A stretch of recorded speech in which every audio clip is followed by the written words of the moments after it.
Sang junior ini mengeluarkan senjata untuk menembak rekan-rekan satu timnya. Tanpa diduga, mereka tidak hanya tidak takut, tetapi juga menertawakannya. Mereka semua menertawakannya karena tidak berani menarik pelatuknya. Ayo, tembak aku. Aku menyuruhmu menarik pelatuknya. Jika memiliki keberanian, lakukanlah. Jika kamu tidak berani menarik pelatuk, kamu ingin mati, kan? Yun Sang-ho memelototinya dengan kebencian. Dalam benaknya, dia sangat ingin membawa orang-orang ini ke dunia bawah. Melihat Yun Sang-ho meletakkan senjatanya, para rekan satu timnya bahkan menertawakannya dengan berlebihan. Ini sungguh kamu. Baiklah. Yun Sang-kacu. Keluarlah. Yun Sang-ho menatapnya dengan mata mantap dan berbalik untuk pergi. Ketika mereka mengira ini adalah akhir, tiba-tiba sebuah ranjau darat dilemparkan ke dalam ruangan itu. Seiring dengan ledakan itu, jalur balas dendam Yun Sang-ho juga resmi dimulai. Melihat sang rekan yang sering menggertaknya sebelumnya, Yun Sang-ho melepaskan tembakan tanpa mengucapkan sepatah kata pun. Pada saat ini, para teman sekamar Yun Sang-ho juga mendengar suara tembakan. Tapi biasanya mereka paling sering menggertak Yun Sang-ho. Kesombongan biasa mereka juga telah menghilang sekarang. Mereka ketakutan sambil membuka pintu. Dan melihat Yun Sang-ho memegang senjata yang mengarah ke mereka sekarang. Yun Sang-ho telah kehilangan akal sehatnya sekarang. Tapi teman-teman sekamarnya masih mengira dia pengecut seperti dulu. Bahkan mengancam agar dia melepaskan senjatanya. Namun detik berikutnya, kematian mewarnai mata Yun Sang-ho menjadi merah. Dia kehilangan akal. Dia melepaskan tembakan setiap kali dia melihat seseorang. Dalam sekejap mata, bangunan itu menjadi penyimpanan mayat. Ada satu sang rekan yang beruntung yang lolos dari kematian. Dan segera menelepon atasannya untuk meminta bantuan. Selamatkan aku. Ketika dia mendengar suara tembakan, dia segera merasakan ada sesuatu yang salah. Segera mengirim orang ke tempat kejadian.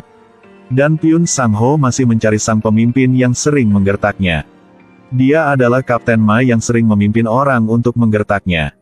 Ketika dia sedang memeriksa toilet, tetapi tidak ada seorang pun di sana, pintu toilet tiba-tiba terbuka. Satu orang berlari masuk. Yun Sang-ho melepaskan tembakan ke kakinya, dia Kapten Ma yang menggertaknya. Yun Sang-ho tidak mengatakan sepatah kata pun dan melepaskan tembakan. Tanpa diduga, senjatanya kehabisan peluru.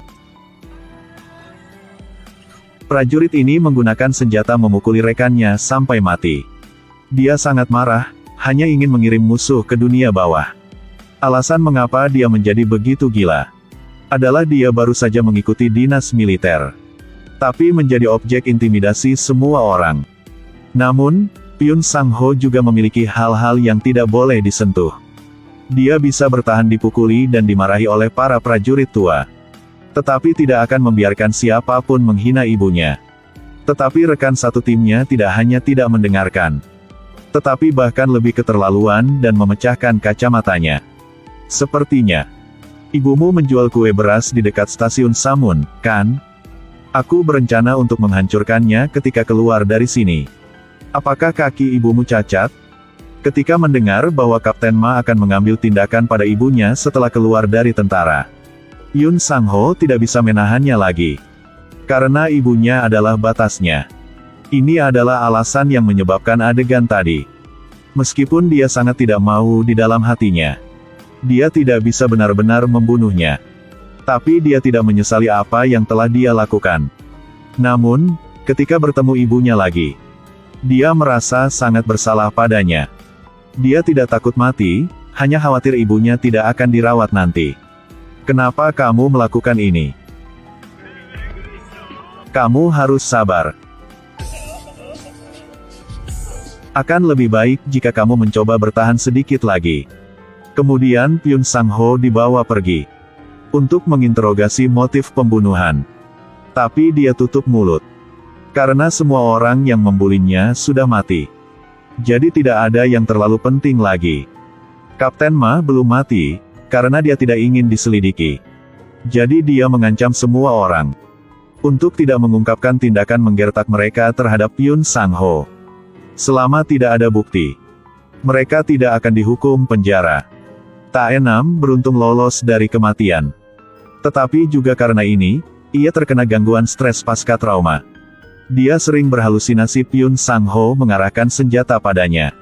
Ibu Tinam ingin memegang posisinya. Jadi dia juga ingin Tinam tidak mengatakan yang sebenarnya. Dia tidak percaya bahwa ibunya akan begitu berdarah dingin. Tak lama, inspektur tentara akan datang untuk menyelidiki penyebab insiden itu. Tidak ada yang berani mengatakan bahwa mereka menggertakkan Pyun Sang-ho. Dan Tinam, karena tekanan dari ibunya, tidak berani mengatakan yang sebenarnya. Tapi inspektur wanita merasa ada yang tidak beres. Karena tidak ada tentara yang akan membunuh rekan-rekannya tanpa alasan. Sekarang dia hanya bisa membiarkan Pyun Sang-ho mengatakan yang sebenarnya. Jadi dia menunjukkan kepada Pyun Sang-ho foto dirinya bersama ibunya. Jika kamu tidak mengatakan yang sebenarnya, ibumu akan dianggap sebagai ibu si pembunuh berdarah dingin, selama sisa hidupnya. Pyun Sang-ho menangis, dia melakukan semua ini karena dia tidak ingin ibunya dilukai. Dia menceritakan seluruh proses bagaimana dia digertakkan oleh mereka setiap hari sambil menangis. Dia telah membunuh semua rekannya, tetapi tidak ada rasa takut di wajahnya.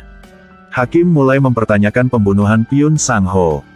Dia mengaku yang telah membunuh rekan satu timnya.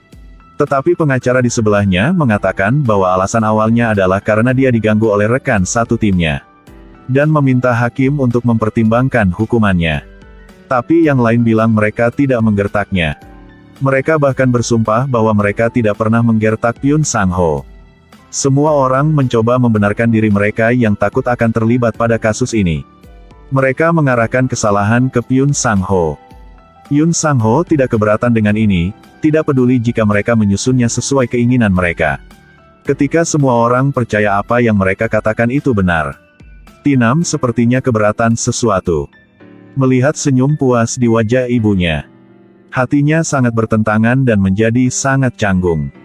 Tapi ketika dia melihat senyum Pyun Sang-ho yang tidak mengeluh, dia tiba-tiba teringat percakapan mereka sebelumnya. Ketika aku menjadi seorang prajurit yang tua. As she spent the happiest times of her childhood with her sister Margaret. It is where her late husband Philip proposed to her, a large house located in Aberdeenshire. Jadi kamu tunggu saja sampai saat itu. Melihat wajah jelek rekan-rekan satu timnya, dia akhirnya tidak bisa menahan diri lagi. Dan mengatakan yang sebenarnya. Jelas ada intimidasi. Orang yang menembak harus dihukum. Dan mereka memaksa Pyun Sang-ho menembak, mereka juga harus dihukum. Tinam juga mengatakan bahwa ibunya karena ingin memegang posisinya. Dia memaksanya untuk memalsukan bukti. Pada saat terakhir, Tinam menuruti pilihan hati. Untuk menyingkirkan gangguan yang datang kepadanya selama berhari-hari. Ketika inspektur bertanya pada Pyun Sang-ho apakah ada hal lain yang ingin dia katakan. Dia hanya bersikeras mengatakan itu salahnya. Jika aku bisa bertahan sampai akhir, tragedi itu tidak akan terjadi. Setelah mengatakan ini, dia menundukkan kepalanya dan meminta maaf kepada keluarga korban. Pyun Sang-ho yang jujur tidak ingin menyakiti siapapun.